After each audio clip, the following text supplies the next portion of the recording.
Osterville Village Library, and it is February, which means it is Black History Month. So I would like to share a biography with you about Katherine Johnson. Katherine Johnson was a Black mathematician who was integral in helping NASA successfully complete their first manned space flight. So the book is called A Computer Called Katherine, and it is by Suzanne Slade and illustrated by Veronica Miller Jameson.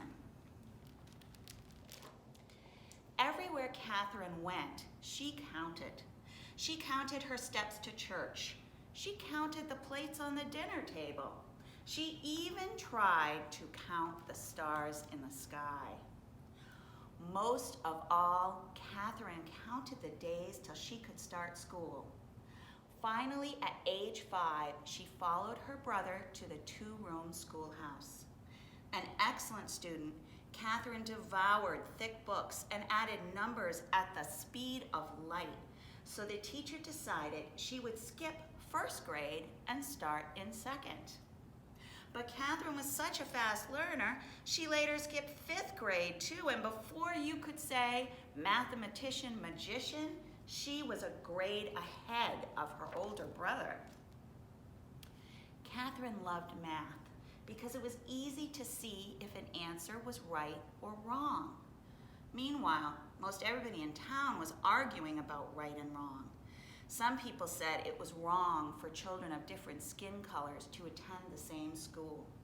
Others said it wasn't right for women to work at the same jobs as men.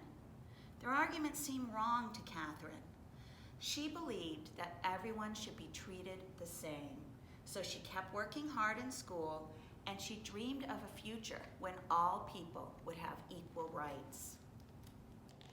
Katherine finished 8th grade when she was only 10 years old, but her school didn't have a high school for Black students. Determined to keep learning, she counted the dusty miles, 120 in all, as her family moved closer to a school she could attend. There she took an exciting math class called geometry. She learned how points and lines made shapes, triangles, trapezoids, and perfect parallelograms. And her love for math grew exponentially. At 15, she started college. She flew through every math class at West Virginia State, so a professor taught harder classes just for her. In advanced geometry, she plotted points on a graph, and when she connected the points, they created a beautiful U-shaped curve called a parabola, and it was love at first sight. After graduation, she became a math teacher.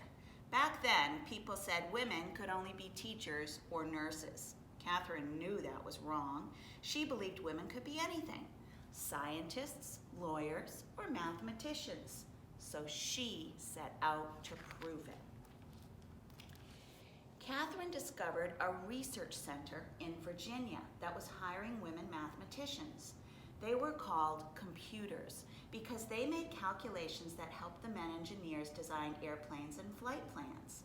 To Katherine, it added up to the perfect job. All day long, she punched buttons on a calculator, just like the other women.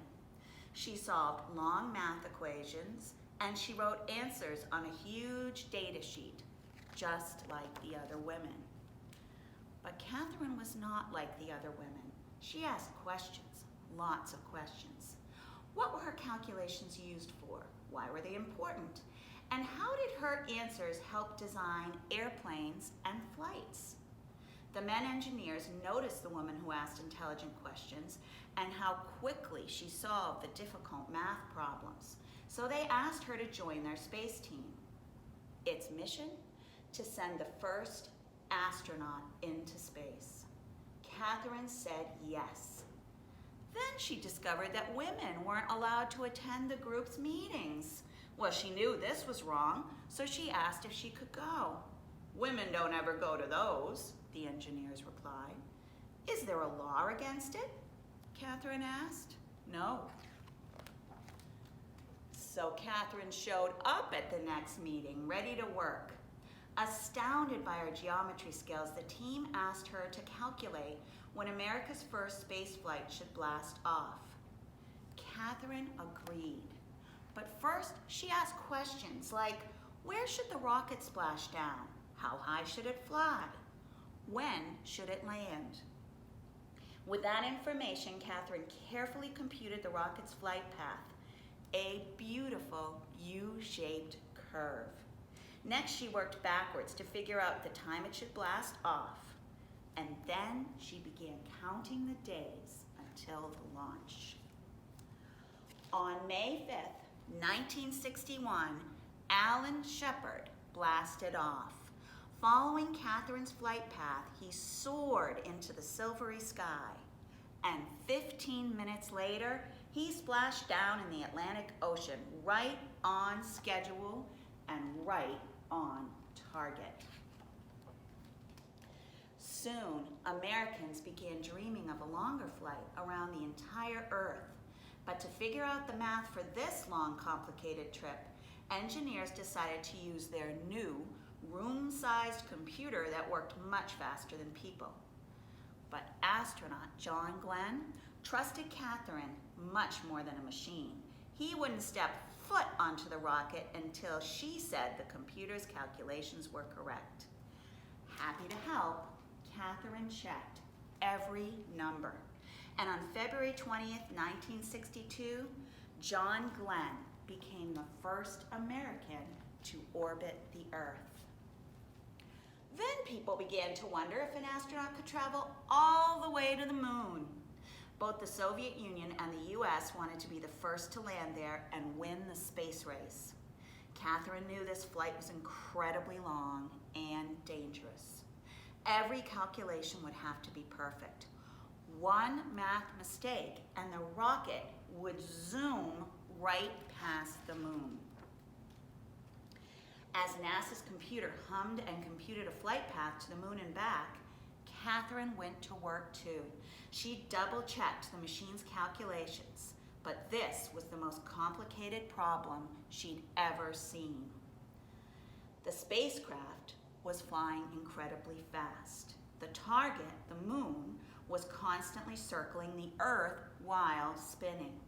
Some people thought the problem was too difficult to solve, but Katherine knew that that was wrong. She calculated and computed, plotted, planned, and created a bold, brave path all the way to the moon and back. 10, 9, ignition sequence starts. Heart racing, Katherine leaned close to the small television screen. 7, 6, 5. She held her breath as powerful flames exploded on the launch pad. 4, 3, 2, 1, liftoff. The rumbling rocket slowly rose above the ground, above the smoke, above the clouds, and then disappeared into ink black space. And 4 days later, Neil Armstrong took his first steps on the moon. And Katherine smiled and began to count. You can find this book here in the children's room on display in our year-long diversity display called Reading is a Window to Your World. And in addition to this, we'll also be offering a cool little grab and go where your child can create their own rocket ship at home. We hope that you will come in and check it out.